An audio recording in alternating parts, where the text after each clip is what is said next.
극적인 대결이 11월 7일 오전 한국 시간에 열리는데, 이것은 런던 더비뿐만 아니라 손흥민과 그의 전임 감독 마우리시오 포체티노 간의 내면적 대면의 장이 될 것입니다.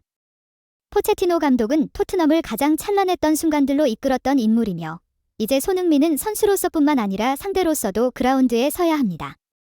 역사는 토트넘에게 불리하게 돌아가고 있었으니 그들은 종종 첼시에게 압도당하곤 했습니다. 그러나 이번 시즌 역사가 다시 쓰여질 것 같습니다. 높은 기량을 선보이고 있는 손흥민이 토트넘을 새로운 높이로 이끌고 있어 팬들은 눈부신 승리를 꿈꾸기 시작했습니다. 그러나 토트넘 호스퍼 트레이닝 센터의 좁은 기자회견장에서는 부상 소식으로 무거운 분위기가 흐르고 있습니다. 우도기는 확실치 않은 회복 과정에 있으며 벤 데이비스는 연습 명단에서 제외되었습니다. 모든 질문과 시선의 중심에는 팀의 주장으로서 무거운 책임을 짊어진 손흥민이 있습니다. 이것은 단지 제자와 옛 스승의 대결만이 아니라 과거와 현재의 싸움이며 기억과 꿈 사이, 충성심과 의무 사이의 전투입니다. 포스테코글루 감독이 돌바른 결정지라고 말한 것처럼 손흥민이 그라운드 위에서 마주할 모든 것을 아무도 예측할 수 없습니다. 그의 모든 터치와 볼 경로는 감정과 기대의 무게를 담고 있습니다. 이 감정적인 대결에 대해 토트넘의 현 감독 포스테코글루는 한 인터뷰에서 그것이 볼바른 선택지라고 확신하며 손흥민을 절대적으로 신뢰한다고 말했습니다.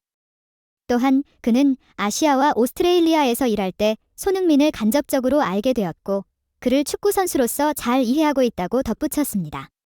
그 다음으로 그는 손흥민이 클럽과 국가대표팀에서 보여주는 경기 방식, 사람들이 그에 대해 말하는 방식, 그리고 여기서 그와 일하는 방식이 정말 훌륭하다고 칭찬을 아끼지 않았습니다. 포스테코글루 감독은 손흥민이 팀의 주장이거나 리더십 그룹의 일부이든 탁월한 리더가 되기 위한 모든 자질을 갖추고 있다는데 의심의 여지가 없다고 계속해서 말했습니다. 해리 케인이 떠난 후 클럽 내외적으로 큰 정신적 공백과 위치적 공백이 생겼다. 그는 손흥민이 그 공백을 메우는 좋은 선택이라고 믿습니다. 또한 포스테코글루 감독은 로메로, 메디슨 등 많은 베테랑 선수들로부터 손흥민이 막대한 지원을 받고 있으며 손흥민이 좋은 위치에 있다고 덧붙였습니다. 거기에 책임감이 더해질 수 있지만 그는 정말로 축구를 즐기고 있으며 자신의 영향력을 발휘하고 싶어 한다고 그는 설명하면서 팬들의 공감과 지지를 받았습니다. 토트넘의 1번 선수는 다름 아닌 손흥민입니다. 비카리오, 펜더벤, 비수마 등 많은 선수들이 훌륭한 기량을 발휘하고 있지만 손흥민이 대체 불가능한 선수라는 것은 부인할 수 없습니다. 그의 득점 전환율은 무려 90%에 달하는데 이는 이번 시즌 초반 그의 퍼포먼스에 대해 상상할 수 없는 숫자입니다. 한쪽은 현재의 팀이고 다른 한쪽은 손흥민을 정점으로 이끈 스승입니다. 그에게 정말 어려운 일이지만 우리는 손흥민이 여전히 손흥민일 것이라고 믿습니다. 그는 경기장에서 최선을 다해 승리를 가져오려는 사람이며 물론 어떠한 양보도 있을 수 없을 것입니다.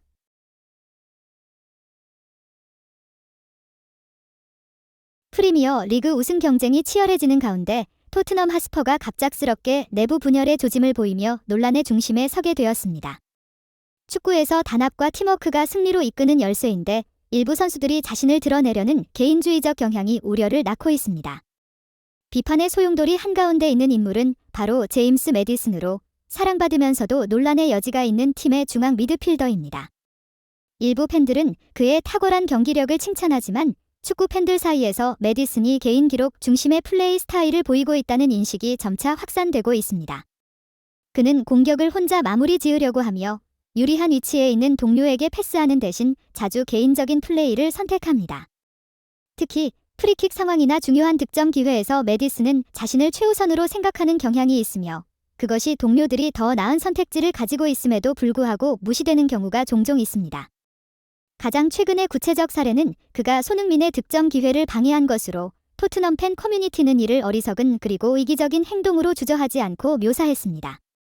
로드리고 벤탄쿠르의 복권은 이야기를 더욱 복잡하게 만들고 있습니다. 이것은 메디슨이 지배하고 있는 미드필드 라인에서 변화의 가능성을 제기합니다. 그가 자리를 양보하는 데 주저하는 것 같지만 한 팀의 성공과 밀접한 관계가 있는 선수 간의 호흡과 연결성을 부정할 수는 없습니다. 부상에서 복귀한 벤탄쿠르와의 호흡은 더욱 중요해졌습니다. 팀의 주장인 손흥민이 현명하게 상황을 해결하고 팀의 단합을 유지할 것으로 기대되는 가운데 메디슨이 팀 내 분란의 씨앗으로 나타나는 것은 간과할 수 없는 위험입니다. 페널티킥을 누가 맞게 될지에 대한 물음표는 여전히 남아있지만 그러한 기회가 주어진다면 메디슨은 모든 것을 무릅쓰고 영광을 차지하기 위해 준비된 것처럼 보입니다. 많은 이들이 우려하듯이 그러한 행동이 믿을 수 없는 컨디션을 보이고 그런 기회에 합당한 손흥민으로부터 기회를 빼앗을 수 있다는 점입니다. 이러한 상황에서 팬들과 전문가들은 팀의 단결이 다시 돌아올지 아니면 개인적 문제들이 강력하게 부상하고 있는 토트넘 호스퍼의 이상을 흐릴지 주목하고 있습니다.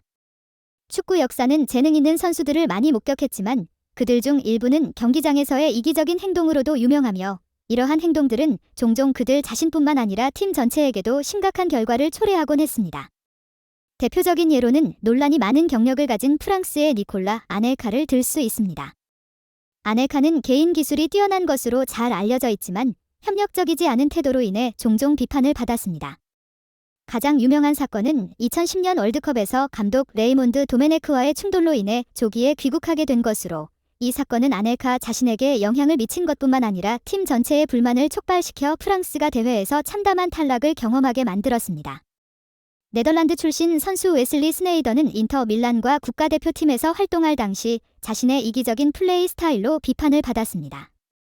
훌륭한 플레이 메이킹 능력을 가졌음에도 불구하고 그는 종종 개인 해결책을 선택하여 동료 선수들과 팬들로부터의 신뢰와 존중을 잃었습니다. 특히 소셜미디어와 언론의 시대에서 마리오 발로텔리와 같은 선수들은 팀의 이익에 집중하지 않는 태도로 인해 언론과 팬들로부터 심한 비판을 받아왔습니다. 그의 재능은 결코 의심받지 않았지만 그라운드 안팎에서의 비전문적인 행동은 그가 최고의 클럽에서 뛰는 기회를 잃고 그의 커리어에 상당한 영향을 미쳤습니다. 메디슨의 경우 아직 더 큰 문제가 발전할 수 있는 초기 단계일 뿐이지만 선수들의 과거로부터의 교훈은 심각하게 고려되어야 합니다.